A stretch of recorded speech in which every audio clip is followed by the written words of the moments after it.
Method के आज हम पहुंच चुके हैं चैप्टर नंबर 16 पे और ये बहुत ही इंटरेस्टिंग टॉपिक है ऑब्जर्वेशन। ऑब्जर्वेशन का मतलब होता है कि आपने किसी को ऑब्जर्व किया है, फिर उसको प्रैक्टिस करके अपने अंदर उतारा है और फिर जो कैरेक्टर आप प्ले करने वाले हैं उसके साथ उसको अटैच कर दिया है। ऑब्जर्वेशन बचपन से हमारे अंदर होता है। मैंने तो पहले भी कहा है कि वी आर बॉर्न एक्टर और ऑब्जर्व, कॉपी एंड परफॉर्म की हमारी आदत बचपन से। तो ये हमेशा से रहा है कि हमने लोगों को ऑब्जर्व किया था, कॉपी किया था, परफॉर्म किया था। कुत्ते बिल्ली को किया था, उनकी आवाज निकाली थी, किसी और को देख के किया था, कहीं ना कहीं हम करते हैं और ये जो कला है हमारे अंदर है। लेकिन दिक्कत ये है कि जब भी ऑब्जर्वेशन की बात होती है सभी कहते हैं कि एक्टर को अच्छा ऑब्जर्वर होना चाहिए, उसको ऑब्जर्व करना चाहिए, लेकिन कहीं पर भी एक्टिंग में ये नहीं सिखाया गया, नहीं बताया गया कि ऑब्जर्वेशन किया कैसे जाता है। ये बताया गया कि इंपॉर्टेंस है, लेकिन ये नहीं बताया कि ऑब्जर्वेशन करते कैसे। तो आज के चैप्टर में मैं आपको सिर्फ बताने नहीं वाला हूं बल्कि सिखाने वाला हूं कि ऑब्जर्वेशन कैसे किया जा सकता है और आप भी आसानी से अपने घर पर रहते हुए ही इसको कर सकते हैं बिल्कुल इजीली। पहले बात करते हैं कि ऑब्जर्वेशन इतना इंपॉर्टेंट क्यों है। देखिए, ऑब्जर्वेशन इतना इंपॉर्टेंट इसलिए है कि एज एन एक्टर आप कितना वेरिएशन दे पाएंगे। आप कहीं ना कहीं आपके अंदर वो कमी आ जाएगी, वो सिचुएशन पॉइंट आ जाएगा, आप एक जैसा करने लगेंगे। लेकिन आपने सोसाइटी के किसी कैरेक्टर को ऑब्जर्व किया और कोई स्पेशल कैरेक्टर में डाल दिया तो आपके अंदर एक नई बात आ जाती है और वो लोगों को बहुत पसंद आती है, डायरेक्टर को बहुत पसंद आती है। ऑब्जर्वेशन कला इतनी इंपॉर्टेंट है कि आज कई सारे शोज इसी वजह से चल रहे हैं। कपिल शर्मा उदाहरण है। कपिल शर्मा का शो पूरी तरह से ऑब्जर्वेशन है क्योंकि पूरे के पूरे कैरेक्टर जो हैं जितने भी प्ले कर रहे हैं वो कहीं ना कहीं से ऑब्जर्व करके किए जा रहे हैं। अगर हम बात करें सुनील ग्रोवर का तो पूरा करियर ही उसी पे है कि ऑब्जर्वेशन पे ही वो सारे कैरेक्टर प्ले करते हैं। अब अगर बात करें सीरियल की भाभी जी कर पड़े, आप चाहे सक्सेना जी देख लें, चाहे हप्पू सिंह देख लें या मास्टर साहब देख लें, कोई भी देख लें, सब के सब ऑब्जर्वेशन पे बेस्ड है, इसलिए पसंद आ रहे हैं। क्यों ऑब्जर्वेशन पे बेस्ड और पसंद आ रहे हैं? क्योंकि वो सोसाइटी के ही हिस्से हैं। वैसे मिलते जुलते लोग हमने भी अपने आसपास यारों में, रिश्तेदारों में देखे हुए, तो हम उनके साथ अटैच हो जाते हैं। हाँ, ऐसे लोग तो होते हैं, तो आपको मजा आता है। अब देखिए हेरा फेरी में, हेरा फेरी से पहले परेश रावल ज्यादातर कॉमेडी फिल्में नहीं करते थे, वो बहुत ही ज्यादा विलेन वाले रोल करते थे। लेकिन उसके बाद जब उन्होंने हेरा फेरी में एक कैरेक्टर प्ले किया, उन्होंने किसी को ऑब्जर्व किया होगा, कोई ऐसा आदमी है जो ऐसे आंखें बाहर निकाल के रहता है, कंधे ऐसे करता है, तो उन्होंने पूरा ऑब्जर्व किया, बोलने का जो उनका स्टाइल है, थ्रो है, वो भी चेंज किया, उसकी बॉडी लैंग्वेज, उसकी वोकल दोनों को मैच करते हुए बाबू भाई का कैरेक्टर निभाया। और ऐसा निभाया कि आज परेश रावल की जब भी बात होती है, मिमिक्री की जाती है तो बाबू राव के रूप में की जाती है और कोई जो पुराने उनके विलेन वाले कैरेक्टर उसको याद नहीं किया जाता है। इतना इंपॉर्टेंट होता है। दूसरी बात, एक्टर की ही पूरी तरह से जिम्मेदारी है ऑब्जर्वेशन की। कभी भी कोई राइटर नहीं लिखेगा कि बाबू भाई ऐसे दिखेंगे, ऐसे बोलेंगे, ये राइटर कभी नहीं लिखेगा, वो कैरेक्टराइजेशन लिखेगा। कभी भी डायरेक्टर नहीं बताएगा कि भाई आपको ऐसे बोलना है। ये पूरी तरह से आपकी जवाबदारी है एज एन एक्टर कि आप तैयार करें। आपके आसपास सारी चीजें, और ये बड़ी सामान्य सी चीज है, आप बहुत आसानी से कर सकते हैं। आप आज भी ऑब्जर्व कर रहे हैं, आप आसपास के लोगों को ऑब्जर्व कर रहे हैं बस कि यार ये क्या कर रहा है, क्यों कर रहा है। आप होता है ना, कई बार आप किसी को ऑब्जर्व कर रहे हैं तो आप बोलते हैं मैं बहुत दिनों से इसको ऑब्जर्व कर रहा हूं, ये ऐसा कुछ करने वाला है। या किसी से बोलते हैं हाँ मैं जानता हूं तुम क्या बोलने वाले हो। क्यों? क्योंकि आपने उसको ऑब्जर्व किया, उसकी एक्टिविटी को ऑब्जर्व किया, उसके हाव भाव को ऑब्जर्व किया, वो किस तरह की बातें कर रहा है, तो ऑब्जर्व कर ही रहा है। आप नॉर्मल जिंदगी में भी कर रहे हैं लेकिन उसको अपने लिए इस्तेमाल कर रहे हैं। अब आपको सीखना ये है कि एज एन एक्टर ऑब्जर्वेशन का आप बेनिफिट कैसे लें। ऑब्जर्वेशन की जब भी बात आती है, कुछ लोग प्रैक्टिस भी करना शुरू करते हैं तो सबसे ज्यादा वो ध्यान देते हैं बॉडी लैंग्वेज पे या फिर उसके बोलने के अंदाज पे। इसके अलावा उनका ध्यान नहीं जाता, इसलिए वो उतना अच्छा ऑब्जर्व नहीं कर पाते। अगर आपको अच्छा ऑब्जर्व करके अच्छा एक्टर बनना है तो बहुत जरूरी है कि आप फेशियल एक्सप्रेशन पे भी ध्यान दें, क्योंकि फेशियल एक्सप्रेशन चेंज होते तो आपकी शक्ल चेंज हो जाती है, फिर उसके साथ साथ बॉडी लैंग्वेज आ गई और वोकल आ गया। ये जब मिल जाता है कंबाइंड पैकेज में, जब ऑब्जर्वेशन होता है तब डायरेक्टर को लगता है यार ये कमाल का एक्टर है, ये तो बिल्कुल चेंज हो गया, एकदम आपकी पर्सनैलिटी जो है वो स्प्लिट हो जाती है, बिल्कुल चेंज हो जाती है, ट्रांसफॉर्म हो जाती है, तब आता है मजा। तो इसलिए बहुत जरूरी है कि आप इसको समझें और सीखें। अब मैं आपको एक करके पॉइंट बताता हूं, सिखाता हूं कि ऑब्जर्वेशन आपको कैसे करना है। सबसे पहला पॉइंट है जो ऑब्जर्वेशन में आपको ध्यान देना है वो है आंखें। आपकी एक अलग तरह की आंखें होंगी और जिसको भी आप ऑब्जर्व कर रहे हैं उसकी आंखें आपसे अलग होंगी। अब इसमें एक और बात बताऊं आपको पहले, उसके बाद एक्सरसाइज शुरू करता हूं। नॉर्मली हम सोचते हैं कि ऑब्जर्वेशन के लिए खास तरह की पर्सनैलिटी मिलना जरूरी है। मतलब कोई आदमी लंगड़ा दिख गया तो उसको ऑब्जर्व कर लिया, अंधा दिख गया तो ऑब्जर्व कर लिया, या वो स्टेशन पे चाय वाला है, चाय चाय चाय उसको ऑब्जर्व कर लिया। नहीं, आपको प्रैक्टिस के लिए, ट्रेनिंग के लिए आपके आसपास आपके अलावा जो भी लोग हैं सब ऑब्जर्व करने हैं। तो होगा क्या, आपको आदत पड़ जाएगी। फिर सारी पर्सनैलिटी जब मिलकर आपको कभी कोई करना होगा, आप सोचोगे हाँ इसमें ये डाल देता हूं और वो अचानक होने लग जाएगा। मतलब आपको आज से वो बचपन वाली आदत शुरू कर देनी है कि अपने अलावा सबको ऑब्जर्व करना है, कॉपी करना है, परफॉर्म करना है। तो पहला जो पॉइंट है, इसमें टोटल 6 पॉइंट है। 6 पॉइंट में से पहला पॉइंट है आइज। आइज आपकी जैसी भी है, जिसको आप ऑब्जर्व कर रहे हैं उसकी आंखें अलग होंगी। तो मान लीजिए मैं अपनी आंखों के एग्जांपल से आपको बता रहा हूं, आप इसको मेरे साथ भी प्रैक्टिस करना शुरू कर सकते हैं और साथ में करेंगे तो ज्यादा बेहतर तरीके से समझ पाएंगे। मान लीजिए मुझे लगता है कि सामने वाले की आंखें छोटी है तो आंखों पर थोड़ा प्रेशर देंगे तो छोटी हो जाएंगी। देखिए शक्ल में एकदम से चेंज आ गया, टोटल चेंज आ गया। तो इस तरह से अपनी आंखें चेंज कर लीजिए, शक्ल पूरी तरह से चेंज होगी। अगर आपको लगता है कि नहीं उसकी आंखें मुझसे बड़ी है तो क्या करना है, आंखों को थोड़ा सा चौड़ा कर लेना है। देखिए शक्ल में एकदम चेंज आ गया। तो इसको बस क्या करना है, प्रैक्टिस होल्ड करके रखना है। मैं देखिए अभी होल्ड करके चल रहा हूं क्योंकि अगर मैंने छोड़ दिया, रिलैक्स हो गया तो ये वीरेंद्र की आंखें हो गई, ये जिसको मैं ऑब्जर्व कर रहा हूं उसकी आंखें नहीं। तो छोटी है तो छोटी कर लीजिए, बड़ी है तो बड़ी कर लीजिए। अब जो सेकंड पॉइंट है, दूसरा पॉइंट है वो है गाल, या इसको कहना है अपोजिट। कई लोगों के गाल बहुत फूले होते हैं तो उसको थोड़ा सा ऐसे फुला लीजिए। अब उसकी आंखें मान लीजिए छोटी है तो आंखें छोटी, गाल खुले हुए, देखिए शक्ल टोटली चेंज हो गई। अब इसको प्रैक्टिस ये करना है, इसको होल्ड करके रखना है। आप कितनी भी बातें करें उसको अगर होल्ड करके रखेंगे तो वो कैरेक्टर थोड़ा सा अलग लगेगा। अब मुझे लगता है कि नहीं उसके गाल जो है थोड़े से मेरे मुकाबले दबे हुए, तो गालों के ऊपर से थोड़ा सा प्रेशर डालेंगे तो गाल नीचे आएगी। ये देखिए अब मुझे लग रहा है उसकी आंखें बड़ी हैं और गाल पीछे हुए, तो ये देखिए टोटल शक्ल चेंज हो गई। अब जो प्रैक्टिस करनी है मेरे लिए कि इसको होल्ड करके रखिए, मेरे साथ ही रहिए लेकिन होल्ड करके चलिए और उसको छोड़िए मत, क्योंकि जैसे छोड़ेंगे देखिए मैं छोड़ रहा हूं, ये देखिए नॉर्मल हो गया। ये चेंज आपको, फर्क आपको बिल्कुल समझ में आ रहा होगा। तो आंखें हो गई, गाल हो गए, इसके बाद है नाक। नाक भी हर व्यक्ति की अलग होती है। अब आपको लगता है कि उसकी नाक जो है आपके मुकाबले थोड़ी ज्यादा चौड़ी, तो क्या करिए, फुला लीजिए। अभी नाक खुल गई, इसको होल्ड करके रखिए, मेरे साथ ही बने रहिए और होल्ड करिए। आपको मजा भी आ रहा होगा, बहुत अच्छा लगा होगा, क्योंकि ऐसी हरकतें हमने बचपन में बहुत की है। इसको होल्ड करिए, देखिए होल्ड करेंगे तो शक्ल बिल्कुल चेंज दिखेगी। अब जैसे मैं छोड़ रहा हूं देखिए शक्ल बदल जाएगी, ये देखिए टोटल चेंज।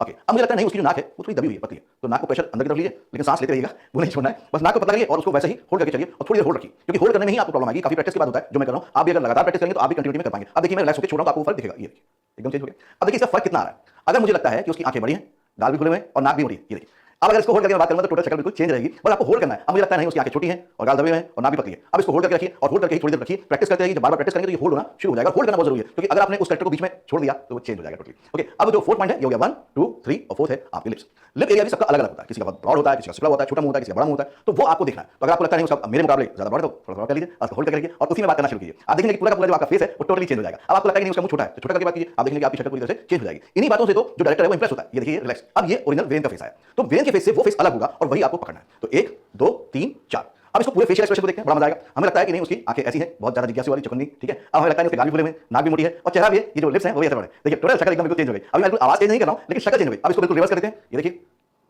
तो बिल्कुल चेंज हो गया। उसी को होल्ड करके थोड़ी देर रखना है और आप देखेंगे आपकी जो शक्ल है, आपका जो फेशियल एक्सप्रेशन है टोटली डिफरेंट हो जाएगा। तो 1 2 3 4। 4 पॉइंट ये हो गए। पांचवा है body gesture, complete body gesture. जैसे बाबू राव का कैरेक्टर, उसमें क्या था, आंखें बड़ी हुई, पूरी बॉडी ऐसी अकड़ी हुई, और उन्होंने उसी चीज को होल्ड करके सारी बात की, उसी बॉडी लैंग्वेज में, है ना, कदम छोटे छोटे लिए। तो जो भी कैरेक्टर उन्होंने ऑब्जर्व किया होगा वैसा होगा, अब उसको बस होल्ड करके चलना है। तो 1 2 3 4 5 पूरी बॉडी जेस्चर, पूरा बॉडी जेस्चर कंप्लीट। छठवा है आपका vocal.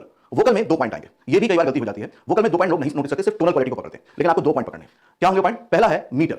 Switch on switch off में पॉज मार्किंग के टाइम पे मैंने बोला था कि आपका अपना एक कंफर्टेबल मीटर होता है, मतलब एक बार में आप जितने शब्द बोलते हैं आप डायलॉग में उसी हिसाब से पॉज मार्किंग कीजिए। लेकिन वो क्या थी? आपकी एक्टिंग थी, इसलिए अब बात बिल्कुल बदल जाएगी। अब आपको सामने वाले कैरेक्टर जिसको आप ऑब्जर्व कर रहे हैं उसके मीटर को पकड़ना है कि वो कितने शब्द बोलता है।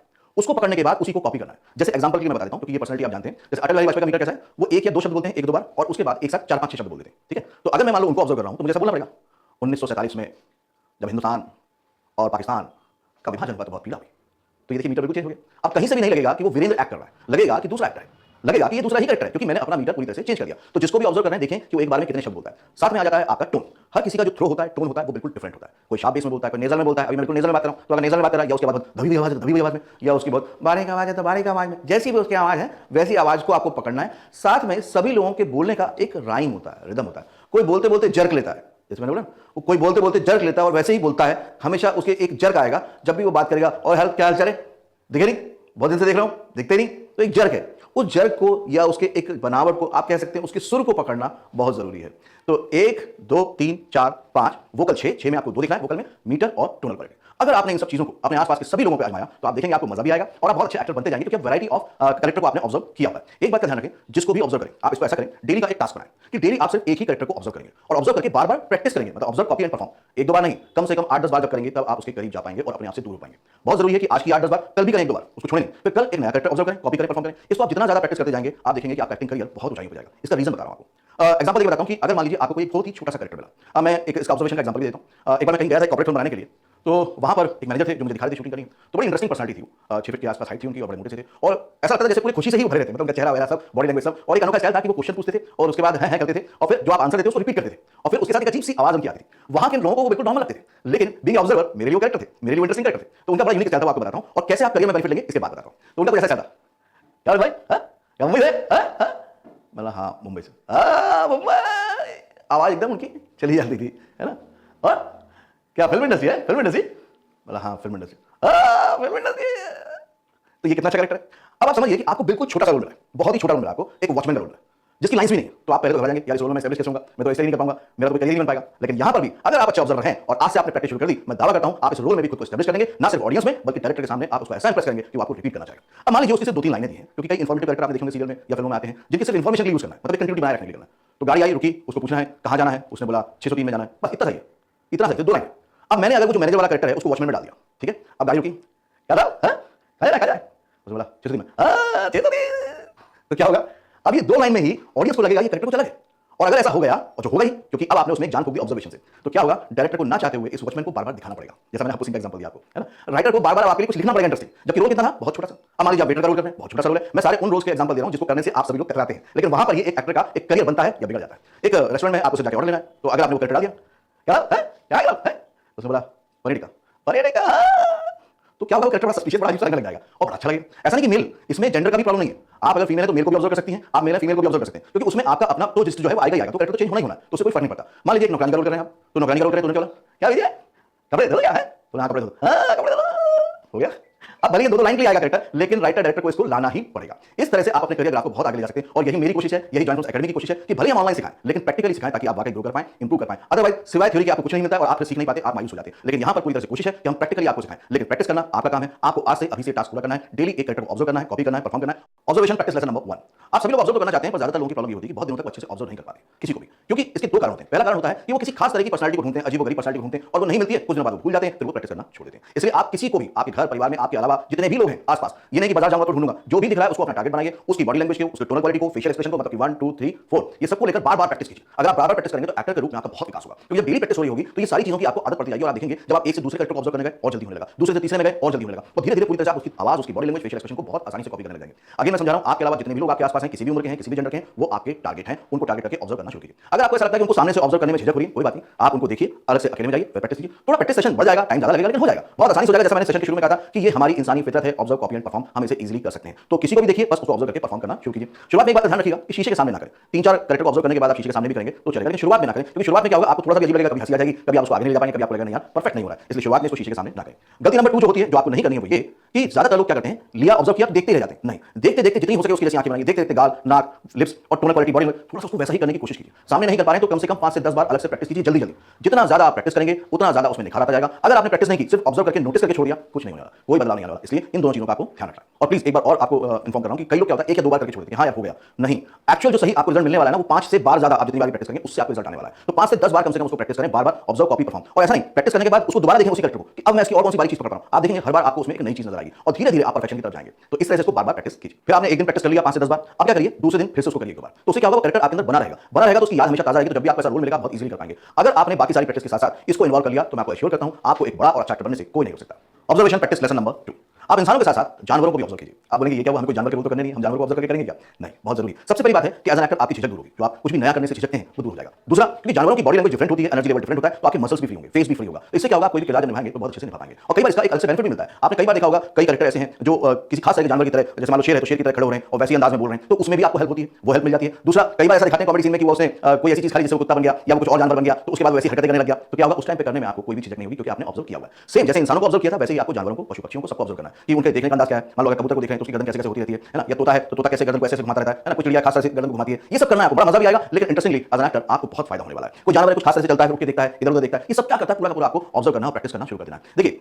अगर आप प्रैक्टिस के टाइम पे झिझकेंगे तो परफॉर्मेंस के टाइम पे झिझक आना पॉसिबल है। इसलिए अकेले में ही प्रैक्टिस करें, शुरुआत में कोई दिक्कत नहीं है। बाद में जब आपको इसका मजा आने लगेगा तो दूसरे भी ये देख के खुश होने वाले हैं कि आप क्या कमाल के ऑब्जर्वर हैं। आपने देखा होगा राजू श्रीवास्तव कितना कमाल का ऑब्जर्वेशन करते हैं। वो जानवरों के साथ साथ ऑब्जेक्ट को भी ऑब्जर्व करते हैं कि बल्ब कैसे चलता है या ट्रेन का जो हैंडल है वो कैसे झूलता है, ट्रेन कैसे चलती है, एम्बुलेंस कैसे चलती है, वो सारी चीजों को करते हैं। तो एज ऑब्जर्वर आपको भी बेनिफिट मिलेगा। ये सच है कि आपको मिमिक्री आर्टिस्ट नहीं बनना, स्टैंड अप कॉमेडियन नहीं बनना, लेकिन एज एक्टर आपको फायदा देगा। जैसे एग्जांपल के तौर पर आपको बताऊं, एक सीरियल आता था चिड़िया, उसकी खासियत ये थी कि उसमें जितने भी कैरेक्टर थे वो किसी पशु पक्षी या जानवर जैसे ही बिहेव करते थे। जैसे गधा प्रसाद हमेशा यूं ही रहते थे, है ना। चुईया कैरेक्टर वो चींची करके बात करती थी, है ना। और उसमें एक थी कोयल, तो कोयल थी वो कोयल की तरह बात करती थी और गधा हिलाती थी। तो ऐसा नहीं कि काम नहीं आता, ये बहुत काम आता है। और सबसे बड़ी बात है एज एक्टर आप बहुत ग्रो करते हैं। तो प्लीज अपने आसपास के जानवरों को भी ऑब्जर्व करके कॉपी करके परफॉर्म करना शुरू कीजिए, बार बार प्रैक्टिस कीजिए, उनकी तरह बोलने की कोशिश कीजिए, उनकी तरह बॉडी लैंग्वेज को लाने की कोशिश कीजिए, आंखों को, मतलब इनके फेशियल एक्सप्रेशन क्या होंगे, आंखें और ये सब चीजें, उसको ऑब्जर्व कीजिए और प्रैक्टिस कीजिए। लेकिन इसको भी 5 से 10 बार करना है डेली। ये नहीं कि आप इंसानों को ज्यादा वैल्यू दे दें और इनको वैल्यू कम दें, बल्कि इनको वैल्यू ज्यादा देंगे तो एज एन एक्टर आप ज्यादा अच्छे से ग्रो कर पाएंगे। तो इसको भी कम से कम 5 से 10 बार प्रैक्टिस करें और फिर बाद में दोहराते भी जाएं। आप बहुत खुश हो जाएंगे कि धीरे धीरे एज एन एक्टर आपके अंदर बहुत सारे एलिमेंट्स आ रहे हैं, आपके अंदर बहुत सारी वैरायटी आ रही है, बहुत सारी आवाजें बना पा रहे हैं, आप बहुत सारी चाल ढाल के साथ चल पा रहे हैं, उठ पा रहे हैं, बैठ पा रहे हैं। ये सब चीजें आपको बहुत फायदा देगी। ऑब्जर्वेशन टेक्निक नंबर 2, ये भी बड़ी कमाल की टेक्निक है। इसको आप अगर करेंगे तो आपकी मेमोरी शार्प होगी, फोकस बहुत अच्छा हो जाएगा। इसमें करना क्या है, आपने 3 पॉइंट जेस्चर किया हुआ जो हमने पहले सीखा था, स्विच ऑन एक्टिंग मेथड में, उसी को इसके साथ जोड़ देना है। मतलब शुरुआत में अगर बहुत बारीक नजर से नहीं हो पा रहा है तो 3 पॉइंट जेस्चर से उसको ऑब्जर्व करें कि उसकी आंखें कैसी हैं, उसका फेस पे क्या एक्सप्रेशन आता है और बॉडी लैंग्वेज क्या है। ये तीनों चीजें जब आप ऑब्जर्व करेंगे तो थोड़ा सा समझने में आसानी हो जाएगी। और इसमें एक और बात का ध्यान रखें कि वो जैसा बोलता है, मतलब वो लाउड बोलता है तो लाउड बोलना है, धीमे बोलते हैं तो धीमे बोलना है, उनका जो भी शब्द है वही शब्द लेने। तो जब आप वो शब्द लेंगे जो वो बोल रहे हैं तो आपकी मेमोरी भी शार्प होगी, आपका जो अवेयरनेस है, फोकस है वो भी बढ़ जाएगा, क्योंकि वो लाइंस आपकी नहीं है। और बहुत बड़ी लाइंस नहीं लेनी, शुरुआत में आप क्या करें, छोटी छोटी लाइनें, जैसे कि अगर उन्होंने बोला है यार तुम तो इतने दिनों से दिखे नहीं, इतने में ही उसका अंदाज क्या था, क्या थ्रो था, उतना ही पकड़ो और उतना ही कॉपी करके परफॉर्म करना शुरू कर दो। बार बार प्रैक्टिस करनी है। जब आप प्रैक्टिस ज्यादा बढ़ाते जाएंगे तो आपकी नजर में और बारीक चीजें भी आना शुरू हो जाएंगी और आप और ज्यादा उसको ऑब्जर्व कर पाएंगे और ज्यादा उसके करीब पहुंच पाएंगे।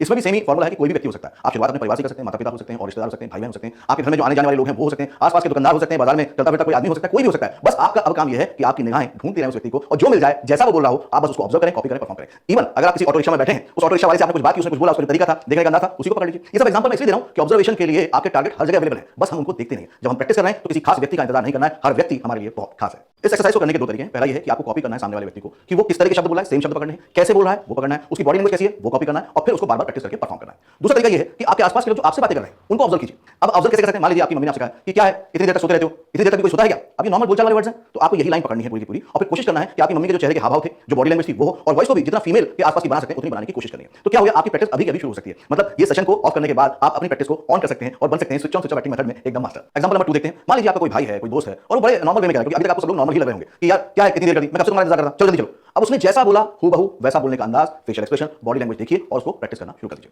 उदाहरण नंबर 3, मान लीजिए आपके कोई सब्जी वाले हैं, वो सब्जी बेच रहा है खास अंदाज में, तो उसका अंदाज, उसकी बोली, उसका टोन सबको ऑब्जर्व कीजिए, मतलब कि उसकी tonal quality, facial expression, body language और फिर उसको बार-बार प्रैक्टिस करना शुरू कर दीजिए। एक और एग्जांपल देख लेते हैं। मान लीजिए आपके आसपास कोई दुकानदार है और उसका अंदाज अब देखेंगे आज से आपको अलग दिखना शुरू हो जाएगा, क्योंकि वो आपसे तो अलग ही होगा, आपसे अलग तरीके में बात करता होगा, हूबहू उसके वर्ड्स पकड़िए। इससे क्या हो रहा है, आपकी वर्ड्स की वोकैबुलरी बढ़ रही है, शब्दकोश बढ़ रहा है, अंदाज अलग लगा रहे हैं, टोन अलग लगा रही है, फेशियल एक्सप्रेशन अलग लगा रहे हैं और बॉडी लैंग्वेज भी अलग अलग होती जा रही है। इस तरह से अगर आप रेगुलर प्रैक्टिस करेंगे, मैंने बहुत आसान तरीके आपको सिखा दिए, बता दिए, समझा दिए, बस प्रैक्टिस आपको करना है। एक बात हमेशा ध्यान रखें कि प्रैक्टिस जब आप कर रहे हैं, अगर आप 100% कॉपी नहीं भी कर पा रहे कोई बात नहीं, लेकिन आपकी पर्सनालिटी आपसे तो अलग हो ही गई, बस इतना ही काफी है, क्योंकि आपको किसी की मिमिक्री तो करनी नहीं। आपको तो जब मौका मिलेगा इस कैरेक्टर को हमें परफॉर्मेंस में यूटिलाइज करना है। इन प्रैक्टिस लेसन्स के लिए भी आपका जो टास्क है डेली का, कम से कम मिनिमम 3 लोगों को कॉपी करें, परफॉर्म करें। मैंने अगेन कहा है कोई भी लोग हो सकते हैं, आपके आसपास के लोग हो सकते हैं, किसी खास पर्सनालिटी का आपको इंतजार नहीं करना है। डेली मिनिमम मिनिमम 3 लोगों को आपको कॉपी करके प्रैक्टिस करना है, कम से कम 5 से 10 बार। इससे आपको बहुत बेनिफिट होगा।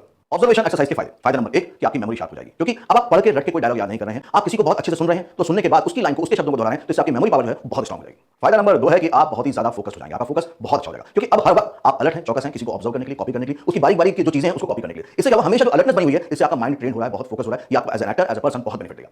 Benefit number 3, as an actor होता यह है कि हमारे अपना एक खास अंदाज होता है, खास हाव भाव होते हैं, बोलने का अंदाज होता है, मतलब वोकल, फेशियल एक्सप्रेशन और बॉडी लैंग्वेज हमारे तकरीबन सामान्य और सेम ही रहते हैं। इससे क्या होता है, हम बड़े लिमिटेड एक्टर बन जाते हैं। लेकिन जब डेली आप 3 लोगों को ऑब्जर्व, कॉपी, परफॉर्म करके प्रैक्टिस करेंगे 5 से 10 बार, तो आपके अंदर क्या होगा, बहुत सारे शब्द आ जाएंगे, बहुत सारे बोलने के अंदाज आ जाएंगे, बहुत सारे हाव भाव आ जाएंगे, बहुत सारी बॉडी लैंग्वेज आ जाएगी, और एज एन एक्टर आप बहुत ही रिच हो जाएंगे। बेनिफिट नंबर 4, बहुत ही कमाल की बात यह है कि जब डेली आप इस तरह से प्रैक्टिस करेंगे तो आपको इतने सारे बेनिफिट होंगे कि आप सोच भी नहीं सकते। पहली बात तो ये कि हाव भाव आ गए, सैचुरेशन नहीं आएगा, क्योंकि जब एक्टर बहुत साल तक काम करता है तो उसके अंदर सैचुरेशन आ जाता है, बिल्कुल सेम कॉपी पेस्ट जैसा लगने लगता है कि वो अपनी एक्टिंग को ही कॉपी कर रहा है। बट अगर आपने इस प्रैक्टिस को अच्छे से फॉलो किया तो क्या होगा, आपके अंदर वैरायटी रहेगी, वेरिएशन रहेगा। डायरेक्टर आपसे बहुत खुश रहेगा कि इसको मैं जैसा चाहूं वैसा मोल्ड कर सकता हूं, क्योंकि अब आपके अंदर इतनी वैरायटी आ चुकी है। जैसा हमने कहा कि डेली हमें 3 कैरेक्टर को ऑब्जर्व करना है, कॉपी करना है, परफॉर्म करना है, प्रैक्टिस करना है। इस तरह से अगर अगले 30 दिन तक आपने रेगुलरली, पैशनेटली इस प्रैक्टिस को फॉलो किया तो आपके पास टोटल होंगे 90 कैरेक्टर्स, मतलब 90 तरह की बॉडी लैंग्वेज, 90 तरह के फेशियल एक्सप्रेशंस, 90 तरह की टोनल क्वालिटी। आप सोच के देखिए एज एन एक्टर आप कितने स्टेबलिश हो जाएंगे। तो एज एन एक्टर तो आप रिच हो ही जाएंगे, लेकिन आपका कॉन्फिडेंस लेवल बहुत बढ़ जाएगा, क्योंकि अब क्या है, किसी भी तरह कैरेक्टर में आप मोल्ड हो सकते हैं, आप उसमें समा सकते हैं, आप आपके साथ इजीली आ चुकी है। और सबसे बड़ी बात है, साथ में इसमें जो फ्री में आपको मिला वो है आपकी मेमोरी, और आपका फोकस भी शार्प हो रहा है। मुझे उम्मीद है कि आप ऑब्जर्वेशन की आप डेली प्रैक्टिस करेंगे और एक बेहतरीन एक्टर बनकर उभरेंगे। All the best.